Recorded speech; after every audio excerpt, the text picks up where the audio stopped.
नमस्कार बच्चों, स्वागत करता हूँ आपके अपने YouTube चैनल एसएमसी विद्यावर्ष में। मैं रोहित सिंह आज आपको जो आपकी सीरीज चल रही थी, उसी के अगले चरण में एक वीडियो या एक क्लास जोड़ रहा हूँ। हम पढ़ रहे थे कक्षा 10वीं और 12वीं की प्रश्न बैंक्स जो त्रैमासिक परीक्षा के उद्देश्य से काफी महत्वपूर्ण थी। ठीक है? और ये राज्य शिक्षा केंद्र के द्वारा जारी की गई स्पेशली क्वेश्चन बैंक थी। ठीक है? तो हमने फिजिक्स के क्वेश्चंस किए थे उससे संबंधित। आज हम बात करेंगे जो 8 सितंबर को परीक्षा है हमारी मैथ या बायोलॉजी वालों की, स्पेशली रसायन विज्ञान। ठीक है? केमिस्ट्री की बात करने वाले हैं, कक्षा 12वीं की केमिस्ट्री की, और हम बात करेंगे डी और एफ ब्लॉक के जो महत्वपूर्ण एक अंकीय प्रश्न हैं उनके बारे में। चलिए शुरू करते हैं आज की वीडियो। ठीक है बच्चों, देखते हैं पहला प्रश्न। देखिए कुछ बातें मैं पहले ही बता दूं, अगर आपको कोई भी जैसे कि मान लीजिए आपको डी और एफ ब्लॉक एक अच्छे तरीके से समझना है तो आपको पूरा वीडियो देखना पड़ेगा। ठीक है, वीडियो के आखिरी तक बने रहें। उसके बाद आप बताएं, अगर कोई कंफ्यूजन रहता है कमेंट सेक्शन में, अगर समझ में आता है तो आप चैनल को सब्सक्राइब करें और वीडियो को लाइक करें। और कई जरूरतमंद बच्चे, ठीक है, जो कई कारणों की वजह से केमिस्ट्री की क्लास ले भी रहे हैं तो वहां उन्हें क्वालिटी ऑफ एजुकेशन नहीं मिल रहा है, उन तक इस वीडियो को जरूर भेजें। ठीक है बच्चों, शुरू करते हैं। जैसे कि हाँ, हम सभी लोगों को पता है कि जो प्रश्न आने वाले हैं, किसमें प्रश्न आने वाले हैं, जो त्रैमासिक परीक्षा में प्रश्न आने वाले हैं, वो कितने चैप्टर आने वाले हैं बच्चों? Chapter number 1, chapter number 2, chapter number 4, chapter number 5 और चैप्टर नंबर 6। मतलब बेटा विलियन आएगा आपका, तो विलियन। ठीक है, विलियन के बाद सेकंड नंबर पे आपका आएगा विद्युत या वैद्युत रसायन। ठीक है बच्चा, उसके बाद सतह रसायन को छोड़ के अगला जो चैप्टर है जिसे हम क्या बोलते हैं, डी एफ ब्लॉक एलिमेंट, वो आएगा। फिर उपसय संयोजी रसायन आएगा, उपसय संयोजी संयोजी जन रसायन। और फिर आएगा जो अंतिम चैप्टर है जो त्रैमासिक में आएगा, हेलो एल्केन और हेलो एल्केन। देखो बच्चों, ये त्रैमासिक परीक्षा के उद्देश्य से तो बनाई ही जा रही है वीडियो, लेकिन कहीं ना कहीं आप सभी लोगों को ये भी ध्यान रखना पड़ेगा कि ये उतनी ही महत्वपूर्ण है बोर्ड परीक्षा के लिए भी जितनी है त्रैमासिक परीक्षा के लिए। ठीक है, तो हो सकता है कई बच्चे से त्रैमासिक परीक्षा की बात देखें तो आपको बिल्कुल स्किप नहीं करना है। ठीक है, अगर आपने ये चैप्टर पढ़ा है या पढ़ने जा रहे हैं तो कृपया तो ये वीडियो प्लीज देख ही लें, क्योंकि इसके बाद आपके सारे टॉपिक्स क्लियर हो जाएंगे। चलिए शुरू करते हैं आज की वीडियो। जो पहला प्रश्न है, ठीक है, क्वेश्चन नंबर फर्स्ट है, वो क्या है देखते हैं। चलो, क्वेश्चन नंबर फर्स्ट बेटा हमसे क्या कह रहा है, समझते हैं इस बात को। कह रहा है ए ब्लॉक के सभी तत्वों को क्या कहा जाता है? क्या आपको पता है ब्लॉक के सभी तत्वों को क्या कहा जाता है? चलिए देखते हैं। एफ ब्लॉक तत्व, ठीक है, एफ ब्लॉक तत्व। एफ ब्लॉक तत्व ऑब्वियसली दो भागों में वर्गीकृत है, 4 एफ ब्लॉक और 5 एफ ब्लॉक। ठीक है, ऐसे तत्व जिनके इलेक्ट्रॉनिक विन्यास में अंतिम इलेक्ट्रॉन या तो 4 एफ में जाए या अंतिम इलेक्ट्रॉन कहा जाए 5 एफ में जाए, उन्हें हम क्या बोलेंगे? एफ ब्लॉक के तत्व। अगर हम ये देखें तो यहाँ हमें एक बात देखने को मिलती है जो नोटिसेबल बात है, ये ऑफबाउ लॉ है और इसी के अनुसार हम इलेक्ट्रॉनिक विन्यास निकालते हैं। इसी से हम क्या निकालते हैं बच्चा? इलेक्ट्रॉनिक विन्यास निकालते हैं। ठीक है, देखिए ना, अगर हमें किसी भी तत्व का इलेक्ट्रॉनिक विन्यास निकालना होता है तो हम इसी को फॉलो करते हैं। जैसे मान लो कि हमें डी ब्लॉक निकालना है या एफ ब्लॉक निकालना है, हम यहाँ क्या देख रहे हैं, 1s, उसके बाद 2s, 2s के बाद हम 2p का बनाएंगे, फिर 3s का, फिर 3p का बनाएंगे, फिर 4s का, 4s के बाद हम 3d का बनाएंगे, फिर 4p का बनाएंगे, फिर 5s का बनाएंगे। 5s के बाद हम क्या बनाएंगे 4d, 5p 6s, और 6s के बाद हम क्या बनाएंगे 4f। मतलब जो 5d वाले तत्व हैं उनसे पहले घुसाएंगे बीच में ही कौन, एफ ब्लॉक तत्व।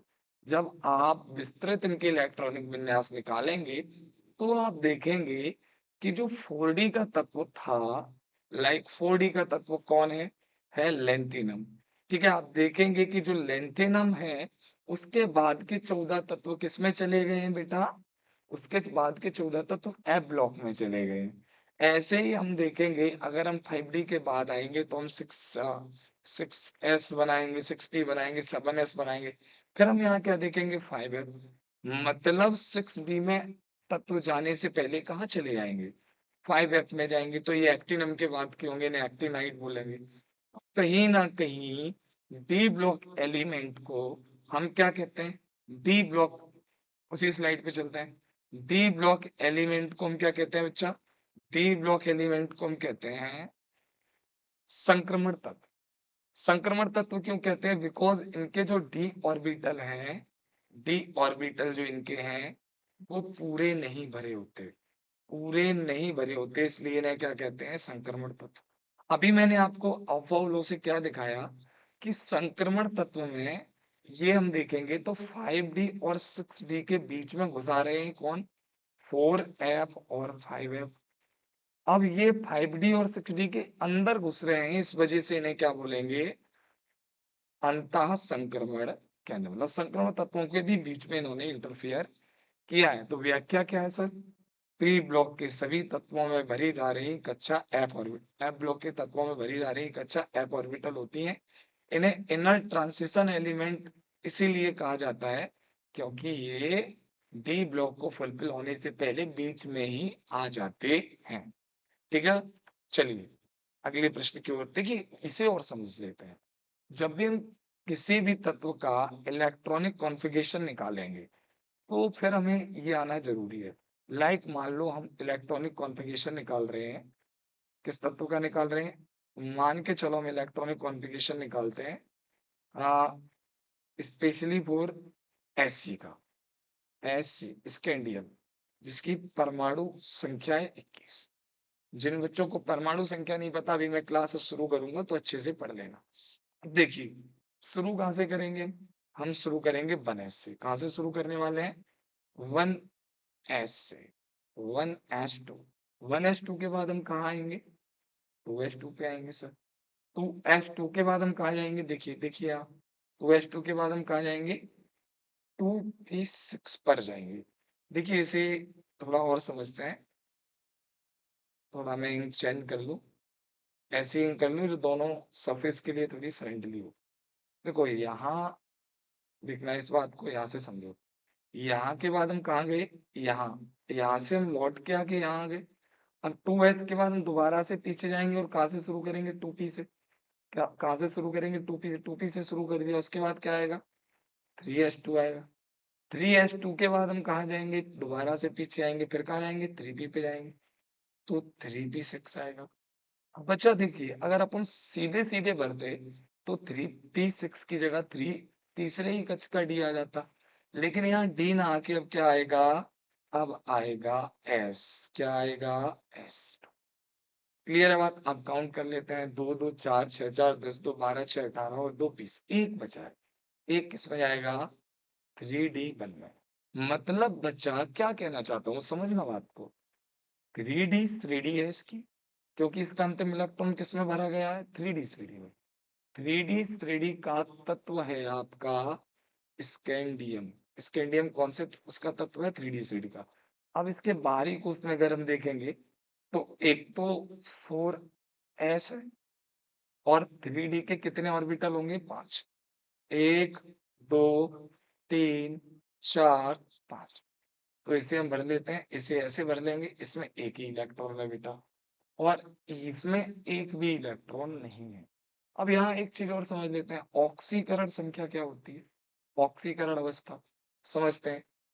तो देखिए किसी भी तत्व के लिए, किसी भी तत्व के लिए आयनिक उसके आयनिक होने की जो अवस्था हो सकती है, उसे हम क्या बोलते हैं? आयनिक होने के साथ-साथ वो तत्व क्या हो जाए? स्टेबल हो जाए। कितने आयन को वो छोड़ सकता है, उसके बाद वो स्टेबल हो जाएगा। तो किसी भी तत्व के बाहरी कोश में जो इलेक्ट्रॉन होंगे, वो उन्हें रिलीज़ करेगा और कैसा हो जाएगा? स्टेबल।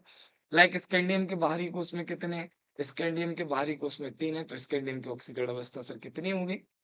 +3 होंगी। बात समझ में आई कि नहीं? चलिए अगले प्रश्न की तरफ बढ़ते हैं। Zn, Hg तथा Hg का सामान्य इलेक्ट्रॉनिक विन्यास। बेटा देखिए फिर से एक स्लाइड पे आइए। जब हम S पे पहुंचे थे, तो हम अगर S के नंबर को n मान लें, लाइक 4s है, तो हम 4 को क्या मान लें? ns। तो उस टाइम d क्या था? n-1 था कि नहीं बताओ? d क्या था? n-1 पे था कि नहीं? मतलब s ऑर्बिटल या s सब ऑर्बिटल चौथे ऑर्बिटल में पहुंच गया था, p सब ऑर्बिटल तीसरे में ही था। तो इसके इलेक्ट्रॉनिक विन्यास को हम कैसे लिख सकते थे? n जो s था वो तो सर n में पहुंच गया था, 4 में पहुंच गया था। लेकिन जो d था सर अपना, वो d कहाँ था सर अपना? n-1 पे था, मतलब 4 में से ये गया, कितना बचा? ये 3 पे ही था। तो अब इसे समझते हैं। तो ये जितने दिख रहे हैं ना, ये सभी डी ब्लॉक एलिमेंट के लास्ट एलिमेंट है। इन सब में D10 होता है। ठीक है, तो D10 होगा, लेकिन D इनका पहुंच कहाँ जाएगा? चलिए देखते हैं इनका D कहाँ पहुंचता है। ठीक है, हम बात करते हैं इनके D पे बात करते हैं। तो देखना इसे हम क्या कहेंगे? अगर S हमारा अगर S हमारा N पे है, तो D हमारा कहाँ आएगा? n-1 पे आएगा। बोलो आएगा कि नहीं आएगा? अब ये तो क्या हो सकता है? ये तो 2 है सर। ये सीधे सीधे क्या है? ये क्या है सीधे सीधे? ये सीधे सीधे 2 है। क्या है? ये सीधे सीधे 2। और ये चूंकि ये सब लास्ट है, ये इसमें जो जिंक देख रहे हो ये 3D श्रेणी का लास्ट है, जो कैडमियम देख रहे हो 4D श्रेणी का लास्ट है, और जो आप मर्क्यूरी देख रहे हो वो 5D श्रेणी का लास्ट एलिमेंट है। तो इनके डी कहाँ भरे जाएंगे? इनके डी भरे जाएंगे 10 पे। लास्ट है तो मतलब इनके डी ऑर्बिटल कैसे रहेंगे? कंप्लीटेड रहेंगे। बच्चा बात समझ में आई कि नहीं? इसमें अपूर्ण है, इसमें भी अपूर्ण है, इसमें भी अपूर्ण है, यही एक पूर्ण है, तो ये हमारा क्या होगा? This is right answer. I hope बात समझ में आई होगी। व्याख्या भी कुछ ऐसे ही कह रही है। ये डी ब्लॉक में आते हैं, लेकिन डी ऑर्बिटल इनके पूरी तरह भरे होते हैं। ठीक है, लैंथेनाइड तत्वों का सामान्य इलेक्ट्रॉनिक विन्यास। देखिए मैंने आपको क्या बताया कि यहाँ पे मैंने बताया था ये जो 4f वाले तत्व है, क्या बताया था? ये जो 4f वाले तत्व है, ये वाले, ये इन्हें हम क्या बोलते हैं? इन्हें बोलते हैं लैंथेनाइड। और 5f वाले तत्वों को क्या बोलते हैं? एक्टिनाइड बोलते हैं। तो अब एक बात बताइए, इसे फिर से समझते हैं। चलिए इसे फिर से समझते हैं। थोड़ा सा इरेजर लेके इस पेज को साफ कर लेते हैं, तो आपको लैंथेनाइड और एक्टिनाइड का भी जो वो है वो इस टॉपिक से आपको समझ में आ जाएगा। चलिए इसे और बेहतरीन तरीके से समझते हैं। ठीक है, जैसे मान के चलिए अब मैं उठा रहा हूँ ऐसे पेन। मान के चलिए हम सबसे पहले कहाँ गए थे? 1s पे, उसके बाद हम 2s पे गए थे, उसके बाद हम 2p पे गए थे, फिर हम 3s पे आए थे। समझ लो बात को। फिर हम कहाँ गए थे? 3p पे गए थे, फिर हम 4s पे आए थे। 4s के बाद हम कहाँ गए थे? 3d पे गए थे सर। 3d के बाद हम कहाँ गए थे? 4p पे गए थे सर। 4p के बाद हम कहाँ गए थे? 5s पे गए थे सर। यहाँ आए थे। इसके बाद हम कहाँ जाएंगे सर? हम इसके बाद जाएंगे 4d पे। जाएंगे कि नहीं? जी सर 4D पे आ गए। 4D के बाद सर हम 5P पे आएंगे। 5P के बाद हम कहाँ आएंगे? 5P के बाद आएंगे हम 6S पे, और 6S के बाद आएंगे 4F पर और 5D पर। इसे देख लीजिए। देखो, अगर कोई भी तत्व जो अपने आप को क्या कह रहा है बच्चा? जो कह रहा है कि सर मैं क्या हूं? जो अपने आप को कह रहा है कि मैं एफ ब्लॉक का तत्व हूँ। क्या कह रहा है अपने आप को?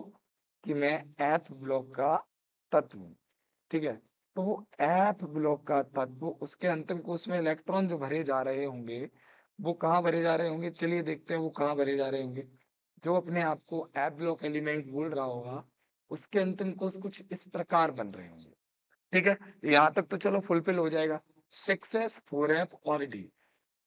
ठीक है। अब 4f फुलफिल ना होते हुए भी 5d में क्यों चले जाते हैं इलेक्ट्रॉन?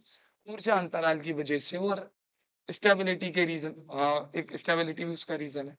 तो यदि हम यहाँ s को n माने, चलिए फिर से वही खेल खेलते हैं, s को क्या मान लेते हैं n।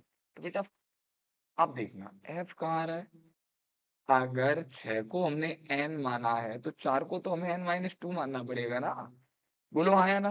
बिल्कुल सर, n-2 पे आ रहा है। 5 को क्या मानना पड़ेगा सर में, 5 को n-1d। मतलब लेंथेनाइडों के लिए, ये लेंथेनाइड या एप ब्लॉक एलिमेंट के लिए जो सामान्य इलेक्ट्रॉनिक विन्यास हो सकता है वो यहाँ ये हो सकता है कि 1 से 2 तक ये होगा, ये 1 से 14 तक होगा, और ये जितने तक चाहे उतने तक ये भी होगा। क्लियर बात समझ में? अब चलते हैं अगली स्लाइड की तरफ। लेंथेनाइड 4f रेडी है, समझना बात को। अगर f 4 है, f किसके बराबर था? f था n-1 के बराबर, n-2 के बराबर f था। ठीक है, तो ये यदि 4 है तो n कितना हो जाएगा? n-2 यदि 4 है, n कितनी पे जाएगा सर? 6 पे जाएगा। n-1 कितनी पे जाएगा? 5 पे जाएगा। तो मतलब क्या है, f के साथ 4 आना चाहिए, ठीक है, s के साथ 6 आना चाहिए और d के साथ 5 आना चाहिए। चलिए देखते हैं, f के साथ 5, d के साथ 6 और 7, ये सही है क्या? नहीं सर, लेंथेनाइड लेंथे जो 4 है वो है ना, उसमें से आते हैं। तो ये वाला जो पॉइंट है, ऑब्वियसली ये वाला पॉइंट हमारा क्या होगा, ये आंसर जो ये वाला आंसर जो दिख रहा है यहाँ, जो डी है, ये ये वाला आंसर हमारा क्या होगा बच्चा? राइट होगा। अब बच्चों आप एक एक क्वेश्चन आता होगा दिमाग में, ये वाला आंसर सर राइट क्यों नहीं होगा? ये भी तो वही शो कर रहा है, बट बेटा ये दोनों है ब्लॉक को शो कर रहा है, इसमें एक्टिनाइड भी आ सकते हैं। यहाँ पे एन मेंशन किया है, एन पर एन मतलब एनी नंबर, और यहाँ 4 मेंशन किया है, तो जो लेंथेनम के बाद के एलिमेंट है वो 4f में जाते हैं, इस वजह से इसका ये सही है। अगर केबल एप ब्लॉक पूछ लिया होता तो बी वाला ऑप्शन राइट होता। समझ में आई ना बात बच्चा? चलिए आगे बढ़ते हैं। चलिए अगला प्रश्न, अंतः संक्रमण क्या है? लेंथेनाइट श्रेणी में सेलेनियम आता है, ठीक है, ये अंतः संक्रमण तत्व है, इन्हें याद कर लेना। नहीं या फिर मैं इनके लिए स्पेशल क्लास लेके आऊंगा बहुत ही जल्दी, यूट्यूब पे ही क्लास आएगी और मैं ये सब क्लियर करा दूंगा, आपको सब चीजें याद हो जाएंगी। ठीक है बेटा, चलिए देखते हैं Fe3+। बेटा अभी मैंने आपको इलेक्ट्रॉनिक विन्यास निकालना सिखाया, लाइक मैंने सिखाया जैसे Fe का 26 है तो इसे कैसे निकालेंगे। सर आपने जो बताया है उस तरीके से अगर इसे निकालें तो इसका निकलेगा 1s2, ठीक है, 2s2, 1s2, 2s2 और क्या निकलेगा? 2s2, 2p6, 3s2, 3p6, 4s2। अब बाउल लगाया बेटा। जो बच्चे कह रहे हैं 3p के बाद सर आपने 3d क्यों नहीं लगाया, तो वो यहाँ देख लें, 3p के बाद क्या आता है? 4s आता है। देखिए दिख रहा है 3p के बाद क्या आता है? 4s, उसके बाद आता है 3। चलिए 4s अब काउंट कर लेते हैं, 2 2 4 6 4 10 2 12 6 18 और 2 20। अच्छा बच्चा Fe का परमाणु क्रमांक 26 है, 20 तो हो गया। अब क्या होगा, 3d में कितने इलेक्ट्रॉन चले जाएंगे? 6। सर आपने तो Fe को बताया है, पूछा तो हमसे Fe और 3+ गया है सर, इसका मतलब क्या है? चलिए मैं आपको एक बात बताता हूँ, समझना, बात अच्छे से समझना। H2O आज तक आप लोगों ने पढ़ा है, H2O के ऊपर प्लस माइनस क्यों नहीं आता? बिकॉज वैलेंसी इज बैलेंस, इसकी जो वैलेंसी है वो फुलफिल है। अगर मैं इसे H3O लिखता हूँ तो एक एक्स्ट्रा बढ़ जाता है जो H को डिनोट करता है, तो इसे हाइड्रोनियम आयन की तरह लिखते हैं। बात समझ में आई कि नहीं? मतलब ऊपर प्लस का मतलब ये होता है कि उसमें उतने इलेक्ट्रॉन कम है। इलेक्ट्रॉन कम बेटा कैसे होंगे? या तो हमने पॉजिटिव आयन बढ़ा दिए होंगे या फिर इलेक्ट्रॉनों को कम कर दिया होगा। पॉजिटिव आयन बढ़ाकर भी इलेक्ट्रॉन कम हो सकते हैं, और अगर हमने पॉजिटिव आयन नहीं बढ़ाए हैं तो फिर हमने इलेक्ट्रॉन को ही कम किया होगा।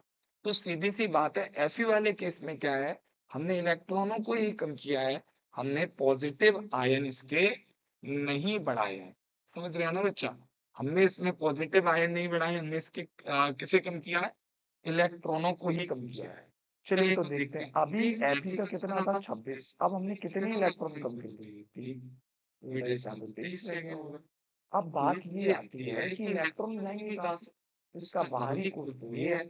अब बताइए आप, ये न्यूट्रॉन प्रोटॉन, ये इसके कोश है, ये पहला हो गया, दूसरा हो गया, तीसरा हो गया और चौथा।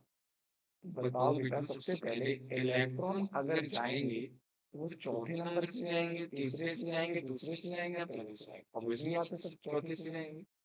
और तीसरे सेल से भी जाएंगे, तीसरा ऑर्बिट से जाएंगे, तो उसकी जो सब ऑर्बिट है उनमें सबसे बाहरी देखा जाएगा। तीसरे में कौन कौन से ऑर्बिट होते हैं? एस, ई और डी। डी सबसे बाहरी होता है। तो पहले तो 4 से जाएंगे, मतलब एस से जाएंगे। तो इसका इलेक्ट्रॉनिक विन्यास कैसे लिखेंगे? 1s2, 2s2, 2p6, 3s2, 3p6 और बेटा 4s चला जाएंगे। 3 गए तो 4s के सबसे पहले दोनों जाएंगे। अब बचा एक, तो इसका एक चला जाएगा, तो क्या हो जाएगा? 3d5। बात समझ में आएगी? बिल्कुल सर समझ में आएगी। अब बेटा अगर हम डी को बनाएंगे तो डी को कुछ इस प्रकार बनाते हैं, देखिए। डी का 1 कोष, 2 कोष, 3 कोष, 4 कोष और 5 कोष। हमने क्या किया था, क्या कहा था? इलेक्ट्रॉन युग्म में होते हैं, कभी भी इलेक्ट्रॉन अकेले नहीं आते। मतलब अगर ये डी के फुल स्ट्रक्चर को देखेंगे तो वो कुछ इस प्रकार दिखेगा, 10 होते हैं, 10 होते हैं। बट बेटा यहाँ तो 5 ही है। अब यहाँ पे एक थ्योरी आपको पाउली की याद रखनी पड़ेगी। क्या कहा था भाई पाउली जी ने? पाउली जी ने जो कहा था, उन्होंने ये कहा था कि सबसे पहले इलेक्ट्रॉन क्या करते हैं, एक ही कक्षा में नहीं बैठते हैं। सबसे पहले सब जो सबसेल होते हैं ना, उन्हें कवर करते हैं। जैसे डी में 5 है, तो ऐसा नहीं होगा कि डी में 5 है तो ऐसा बन जाए कि मान लो यहाँ पे 2 हो जाए, यहाँ पे 2 हो जाए और यहाँ पे 1 बचे, ये दोनों खाली है। कभी नहीं होगा। क्या करेंगे डी के 5? डी के 5 इलेक्ट्रॉन 5 और सबसेल, ये जो सबसेल दिख रहे हैं इन्हें पांचों को घेर लेंगे। आई बात समझ में? अब अगर 6 होता तो एक कहीं ना कहीं एक इलेक्ट्रॉन या एक सबसेल क्या हो जाता? फुलफिल हो जाता। क्लियर है ना बात? अब यहाँ पे अयुग्मित इलेक्ट्रॉन कितने हैं? 1 2 3 4 5। 5 इज द राइट आंसर। ये बेटा चलिए आगे बढ़ते हैं। डी ब्लॉक में कौन से तत्व संक्रमण नहीं है? मैंने क्या बताया था? संक्रमण तत्व की डेफिनेशन में मैंने क्या कहा था बच्चा? डी इनकम्प्लीट होना चाहिए। डी क्या होना चाहिए? इनकम्प्लीट होना चाहिए, अपूर्ण होने चाहिए। यदि डी पूरे हो जाएंगे तो उसे हम संक्रमण तत्व नहीं कहेंगे। तो याद है आपको? कॉपर और कैडमियम, सॉरी जिंक, कैडमियम और मर्क्यूरी। अभी मैं पढ़ के अभी हम लोग पढ़ के आए हैं पीछे ही। ये तीनों क्या है? ये तीनों क्या करते हैं? इनमें डी ब्लॉक डी फुलफिल होता है, इनमें डी 10 होता है। तो डी 10 की वजह से व्याख्या में लिखा भी है, ये एक भी ट्रांजिशन एलिमेंट नहीं है, ये एक भी संक्रमण तत्व नहीं। क्लियर है? ऐसा संक्रमण तत्व का नाम बताइए जो परिवर्तनीय ऑक्सीकरण अवस्था में दर्शाते हैं। सबसे पहले परिवर्तनीय ऑक्सीकरण अवस्था की बात करें। परिवर्तनीय ऑक्सीकरण अवस्था, ऑक्सीकरण अवस्था। चलिए करते हैं बात। अभी मैंने आपको पढ़ाया था एनपीटी की, इसमें क्या पढ़ाया था? इसके 4s में 2 होते हैं सर, ठीक है सर। और 1 2 3 4 और 5। इसके 3D में क्या होते हैं? 6 होते हैं। 1 2 3 4 5 6। अब देखिए फर्स्ट केस में ये क्या कर सकता है? एस ऑर्बिटल से इलेक्ट्रॉन ले सकता है, तो +2। फिर इसे और इसे हटा के थोड़ा स्टेबल हो सकता है, +3 +4 +5 +6। देखो 2 3 4 5 6 यहीं तक हो सकता है। अब इसे क्यों नहीं, इसे टच करेंगे ऑक्सीडेशन अवस्था में? नहीं करेंगे सर, क्योंकि ये ऑलरेडी बेटा स्टेबल है। इसने कंप्लीट पेयर बना लिए, ये स्टेबल ही है, अब नहीं ये जाएगा। समझ रहे हो? और एस चला जाता है, एस चला जाता है। कई केस रेयरली ऐसे होते हैं कि एस भी इन्वॉल्व नहीं होता। अब अगर हम स्कैंडियम की बात करें तो स्कैंडियम में मैंने क्या बताया था सर? एस ऑर्बिटल तो फुलफिल था, बाकी डी में एक था वहां पर। तो ये सही स्टेबल कब हो रहे थे, जब ये तीनों को रिलीज कर रहा था, मतलब Sc3+ सबसे ज्यादा स्टेबल था। इस वजह से केवल स्कैंडियम एकमात्र ऐसा एलिमेंट है जो +3 की ऑक्सीकरण अवस्था दर्शाता है। चलिए अगले प्रश्न पे। +2 की ऑक्सीकरण अवस्था कौन नहीं दर्शाता? बेटा सभी दर्शाते हैं, इनके इलेक्ट्रॉनिक विन्यास निकलवानी पड़ेंगे, वीडियो बड़ा हो जाएगा। लेकिन मर्क्यूरी क्या करता है, मर्क्यूरी +1 +2 दोनों दर्शाता है, लेकिन इसकी +1 वाली ज्यादा स्टेबल होती है। ये +1 और +1 किसके साथ खुद से बॉन्ड बना लेता है, तो Hg2 2+ हो जाता है, ये ज्यादा स्टेबल होता है। किसकी अपेक्षा ज्यादा स्थायी होता है, किसकी अपेक्षा ज्यादा स्थायी होता है, +2 ऑक्सीडेशन स्टेटस की अपेक्षा। तो ये वाला क्या हो जाएगा आंसर। सिक्का धातु, प्राचीन समय में इनके सिक्के बनाए गए, कॉपर और सिल्वर और सोने इनके सिक्के बनाए गए, तो इन्हें सिक्का धातु कहते हैं। लेंथेनाइट श्रेणी का कौन सा सदस्य है जो आसानी से +4 ऑक्सीकरण अवस्था दर्शा सकता है? बेटा कैडमियम है। ठीक है, कैडमियम का अगर इलेक्ट्रॉनिक विन्यास हम देखें, तो सबसे पहले कैडमियम के इलेक्ट्रॉनिक विन्यास के लिए हमें यहाँ पे जीनोन का इलेक्ट्रॉनिक विन्यास देखना पड़ेगा, कितना होता है, 54 होता है। उसके बाद ये 4f में आता है, तो 4f में कितने आएंगे 4f में, ठीक है। ये किसके बाद आता है, तो 4f हो जाएगी, तो 156 हो जाएगी। उसके बाद इसमें क्या आएगा, इसमें आएगा 4f के बाद क्या आएगा बच्चा, ठीक है। 4x2 के बाद 6x2 और 4x2 और आएगा, ठीक है। तो ऑलरेडी वैसे तो मैं अगर इसे समझाने जाऊंगा तो बहुत ज्यादा एक्सप्लेनेशन हो जाएगी, इस वजह से वीडियो को छोटा बना रहा हूँ, ठीक है। तो देखते हैं फिर अगले क्वेश्चन की तरफ। इसमें आप समझ लीजिए ये है आंसर, कौन सा है, सेलेनियम, ठीक है। चलिए अगले प्रश्न की तरफ चलते हैं। संक्रमण तत्व का सामान्य इलेक्ट्रॉनिक विन्यास कितना है, अभी बताया था मैंने, ठीक है। ये बंडल 2 होगा, ये बंडल क्या होगा, 2 होगा। क्या होगा, n-1 d1-1/10 और ये भी 10 होगा। द्रव अवस्था में मरकरी पाई जाती है। यूरेनियम के बाद जितने आते हैं वो सब आर्टिफिशियल तौर पे तैयार किए जाते हैं, लाइक पोलोनियम वगैरह, इन्हें आर्टिफिशियल तौर पे तैयार करते हैं। और आर्टिफिशियल तौर पे तैयार करते हैं इसलिए इन्हें ट्रांस यूरेनियम एल्यूमिनाइड कहा जाता है।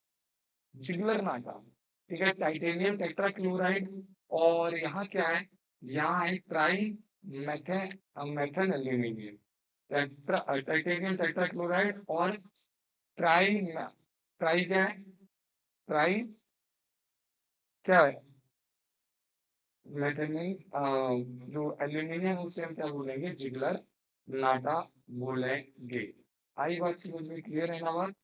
चलिए बढ़ते हैं आगे की ओर, ठीक है। C2H5 जो है sp3 संकरण दिखाएगा, C2H5 को हम क्या बोलेंगे, एथेन बोलेंगे ना, तो क्या होगा, ट्राई एथेन एल्यूमिनियम, ठीक है। क्या होगा, देखिए टाइटेनियम टेट्राक्लोराइड ट्राई एथेनियम एल्यूमिनियम, ये है जिगलर नाटा का सही सूत्र।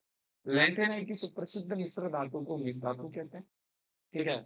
अब यहाँ पे जो Zd है इसका सामान्य इलेक्ट्रॉनिक विन्यास कितना होता है, 64 होता है इसका वो, तो 54 की जगह ये देते हैं, 54 और 7 कितने होते हैं, 61 61 एंड 62 एंड 64, ठीक है। अब ये वाला इलेक्ट्रॉनिक विन्यास अगर आपको सीखना है तो आप कमेंट करिए, मैं बिल्कुल बताऊंगा। अगला क्वेश्चन देखिए, KMnO4, KMnO4 में M की ऑक्सीकरण अवस्था कितनी होती है, चलिए K की लिख लेते हैं, K की +1 मानते हैं, M की बेटा हम X मान लेते हैं, ठीक है। M की क्या मान लेते हैं, X मान लेते हैं। तो अब इसकी ऑक्सीकरण अवस्था कितनी होगी KMnO4 में, इसे फाइंड आउट करने के लिए हम देखते हैं कि ये देखो, यहाँ पे अगर हम बात करें ऑक्सीजन की वैलेंसी की, तो ऑक्सीजन की कितनी होती है, 2 होती है। अब ऑक्सीजन यहाँ पीछे की तरफ लगाए तो ऑक्सीजन यहाँ -2 की वैलेंसी दिखा रहा होगा। अब इसमें अगर हम मल्टीप्लाई करेंगे, चार चार ऑक्सीजन लगे हैं बराबर मान लेंगे, ये जो टोटल कंपाउंड है ये कैसा उदासीन है, 0 मान लेंगे। तो हम क्या करेंगे, अब यहाँ पे क्या करेंगे, 1 + x माइनस के यहाँ क्या आएगा बच्चा, 8 आएगा बराबर 0। तो x - 7 बराबर 0, मतलब x बराबर 7। तो KMnO4 में ऑक्सीडेशन स्टेटस, अब ये बेटा +1 कहाँ से आया, तो पोटेशियम में वो +1 की वो दिखाता है ऑक्सीकरण अवस्था, ठीक है। जिंक केवल +2 की ऑक्सीकरण अवस्था प्रदर्शित करता है, रीजन क्या है उसका, d ऑर्बिटल क्या है बेटा, फुल फिल है, मैंने अभी बताया था। तो केवल s ऑर्बिटल बचता है, इस वजह से वो क्या दिखाता है, +2। पोटेशियम परमैंगनेट है, अब इसमें जैसे जैसे वृद्धि होती है लेंथेनाइट की त्रिज्या का आकार छोटा होता है, इसे लेंथेनाइट संकुचन भी कहते हैं। चलिए सत्य असत्य की तरफ चलते हैं बच्चा। अधिकांश संक्रमण तत्व आयन इनके यौगिक रंगीन होते हैं क्योंकि इनमें डीडी संक्रमण पाया जाता है। बिल्कुल सही। क्या होता है डीडी संक्रमण? डीडी संक्रमण क्या होता है? इनके डी कोष में अयुग्मित इलेक्ट्रॉन का होना, अयुग्मित इलेक्ट्रॉन का होना कौन से संकरण को जन्म देता है? डी संकरण। देखिए मैं पूरा चैप्टर नहीं पढ़ा रहा हूँ, तो अयुग्मित युग्मित जो चीजें समझ नहीं आए कमेंट कर सकते हो, मैं बाद में उसे क्लियर करवा। संक्रमण धातु अच्युत प्रेरक इनका पृष्ठीय क्षेत्रफल अधिक होता है, बिल्कुल इनमें मुझसे अधिकता पाई जाती है। नारंगी धुआं, नारंगी धुआं कौन देता है? ये जो यौगिक है ये देता है नारंगी धुआं। और ये जो इलेक्ट्रॉनिक विन्यास लिखा है स्कैंडियम का अभी कराया है मैंने, ठीक है। और ये जो ये जो एलिमेंट है पीएम ये कैसा है? पॉलिनोमियल है। ये क्या है? रेडियोधर्मी है, ठीक है। जिंक क्या है? जिंक रंगीन होता है। बिकॉज रंगीन क्यों होता है? इसकी डी ऑर्बिटल फुलफिल होता है। पायरोलिसाइड का फॉर्मूला क्या होता है? MnO2। चलिए एक वाक्य में उत्तर देखते हैं, ठीक है। एक वाक्य में उत्तर देखते हैं। प्रथम संक्रमण श्रेणी में कौन सी धातु अधिकतम ऑक्सीकरण अवस्था दर्शाती है? अभी पढ़ा था ये मतलब एन है। क्लियर है बात?